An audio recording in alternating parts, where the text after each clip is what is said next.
Okay, we have an abbreviated period today and a fair amount of work to get through that often challenges students, so let's get started. Today we're bridging from yesterday's discussion where we focused on dependent clauses and identifying them adjective, adverb, noun, and I thought that was going pretty well. If you want to review, don't forget that the video for that lesson is available on YouTube, as are all the other videos of grammar discussions if you want to review, especially if I go too fast, which I know I have a tendency to do. But from that discussion yesterday, now we're going into a discussion of sentence types. And this is the bottom half of your Sentence Analysis 3 exercise.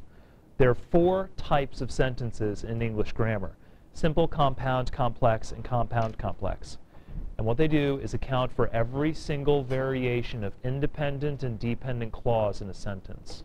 Let's go over some basic definitional material first. So Kelsey, start me off. What is a simple sentence?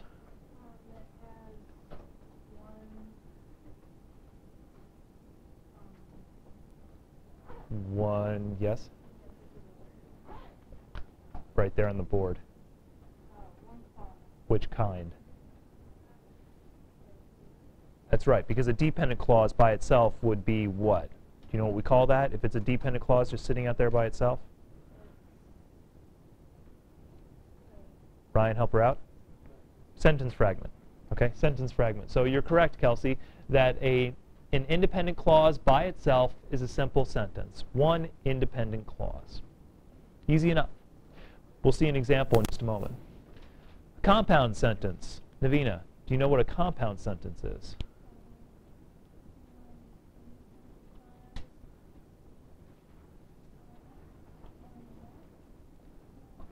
Close.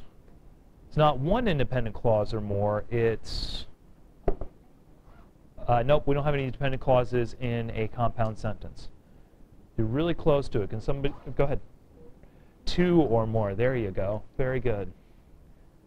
You have 2 or more independent clauses.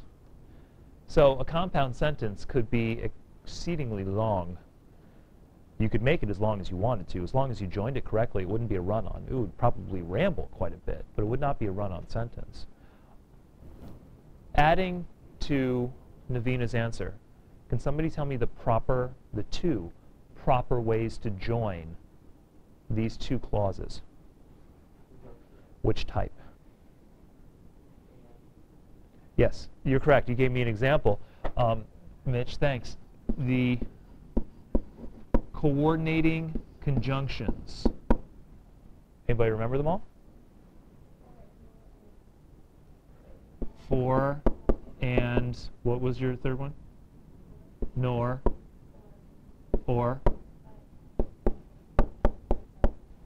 Oh, Jordan even said possibly so. That's nice. Perfect. That's right. Those are all the coordinating conjunctions. So coordinating conjunction, what is the other possibility for joining these 2 clauses?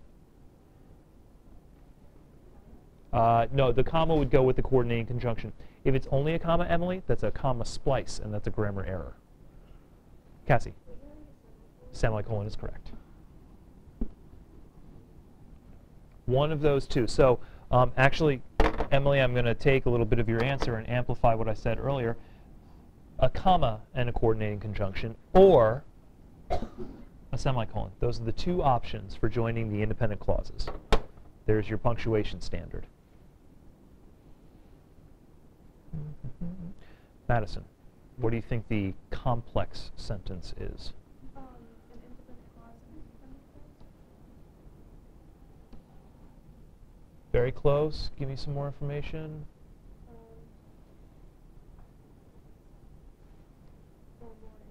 That's or more dependent clauses. So you can have in a complex sentence, you have one independent, and you could have multiple dependent clauses.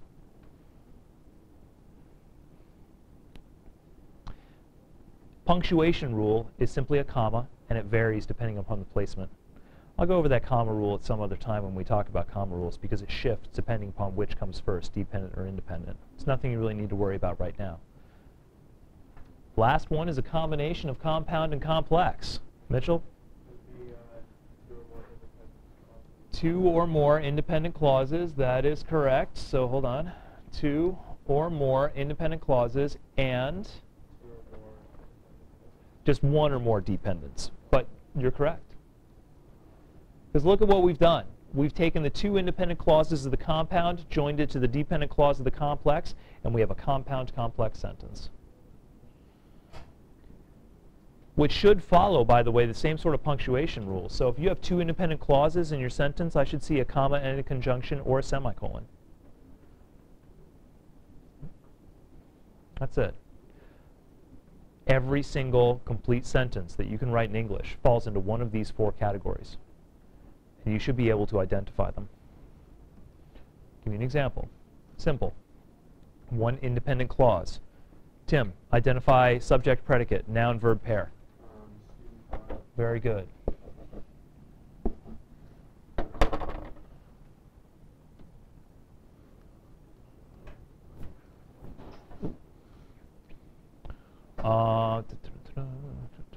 Zoe, this compound sentence, identify noun, verb pairs for me.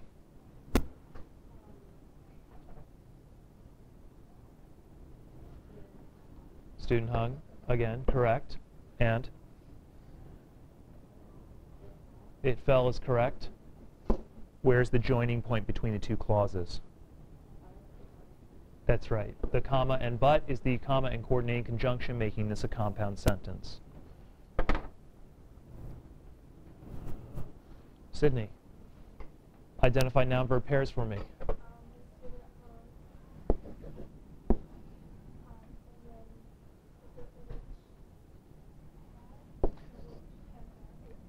Keep going. Very good, very good. So this whole thing had been created is my verb. Excellent. Sorry. What are where's the division between the clauses?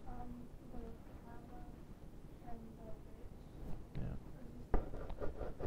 Comma here, and actually the comma here also. We have inserted a dependent inside an independent, and the commas indicate that.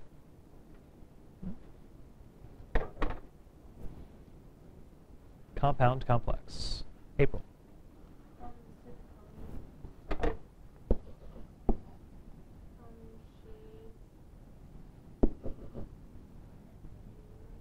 Yeah, did use, but good. Very good. Can you tell me which of those clauses is the dependent? Because she did not use enough tape.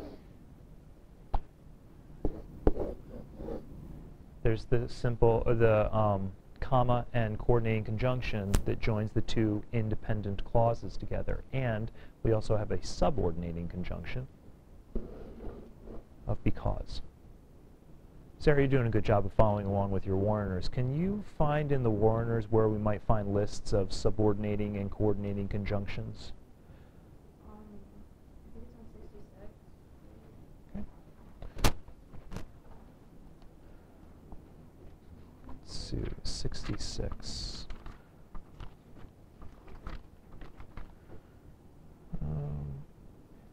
Yep, coordinating conjunctions are listed on 66. You'll notice that they do not include the so, and Jordan already noted that it's sometimes so.